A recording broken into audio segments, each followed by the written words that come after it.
Ukrainian military analyst Serhiy Zagorets believes that due to battlefield transparency and the widespread use of UAVs on the front line, Russia is unable to conduct large-scale offensive operations. He shared his opinions with Espresso TV. Since late 2023, Russia has been on the offensive. Over the past 3 months, their advances have slowed significantly while losses remain high. Now, once again, there's talk of a spring offensive. I believe the Russians will likely try to shift their focus from the Pokrovsk direction, where they've struggled to advance in their priority areas, to the Kupiansk-Lyman axis. They're moving troops from Kurakhove to the Toretsk area and increasing activity around Lyman. At the same time, we're seeing reports of successful Ukrainian counterattacks near Zakidne, Zagorets said. He explained that the high saturation of UAVs on the front line makes large-scale Russian offensives unfeasible. As for enemy forces, the Ukraine's intelligence agency reports that the intensity of Russian offensive actions has decreased. However, they are still massing troops and resources. Overall, I believe Russia's ability to conduct major offensives is either very limited or practically non-existent. The nature of combat has changed. Battlefield transparency and our extensive use of UAVs significantly complicate any Russian advances, he explained. He highlighted that the pace of Russia's offensive this spring and summer will depend on the balance of forces on both sides. But now, with depleting manpower, logistical failures, and stalled offensives, Russia's ability to maintain its attacks this spring remains in question. Estimates vary on the scale on Russia's ongoing mobilization, he said.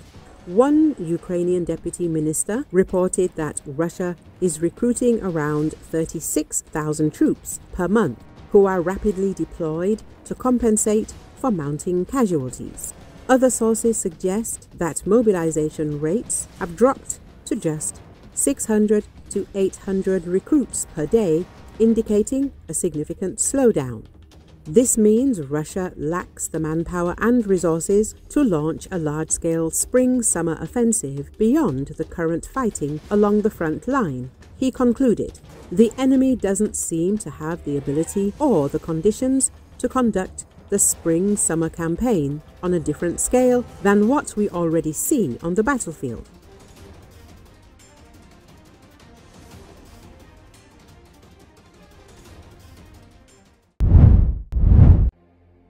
Germany on Wednesday said the NATO alliance had proved its worth and been a pillar of security over more than 75 years. According to Associated Press, Stefan Hebestreit, a spokesman for the German government, made the comment at a news conference in Berlin. And I believe that, despite individual irritations that may have arisen in recent weeks, there is not a shadow of a doubt in NATO's mind about the United States membership of NATO. And in this respect, this continues to be the framework within which we organize our security together, he said.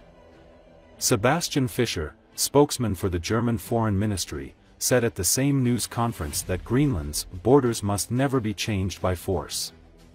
His comments come as U.S. President Donald Trump, in a speech to Congress, said the United States will acquire the territory one way or another, even though his administration supports the Arctic islands' right of self-determination.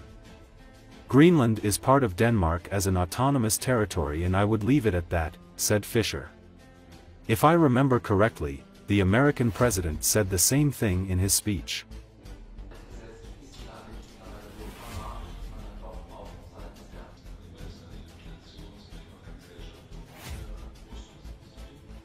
Ich glaube, wir haben da keine Forderung. Der Bundeskanzler hat immer wieder deutlich gemacht, dass Sicherheit, das transatlantische Bündnis für mehr als 75 Jahre Sicherheit in Europa und auch im transatlantischen Raum gesorgt hat. Das hat sich sehr bewährt. Das ist ein Pfeiler unserer Sicherheit, das ist aber auch ein Pfeiler der US-amerikanischen und auch der kanadischen Sicherheit. Und das Bewährte, an dem sollte man nach Möglichkeiten festhalten. Und ich glaube auch ungeachtet einzelner Irritationen, die in den vergangenen Wochen vielleicht aufgetaucht sein könnten, ist auch an der NATO-Mitgliedschaft der Vereinigten Staaten nicht irgendein Hauch eines Zweifels erkennbar. Und insofern ist das weiterhin der Rahmen, in dem wir unsere Sicherheit gemeinsam organisieren. Und parallel dazu stärken wir den europäischen Pfeiler der NATO. Auch das ist im Sinne der Vereinigten Staaten von Amerika.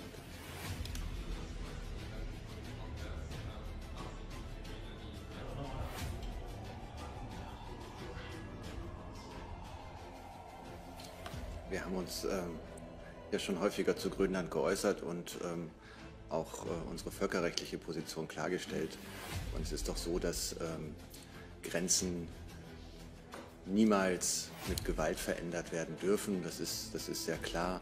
Grönland ist als autonomes Gebiet Teil Dänemarks und dabei würde ich es jetzt hier belassen. Dann wechseln wir das Thema. Im Übrigen haben die Grönländer, entscheiden die Grönländerinnen und Grönländer selbst über ihr Schicksal. Und wenn ich mich recht entsinne, hat der amerikanische Präsident das auch in seiner Rede so gesagt.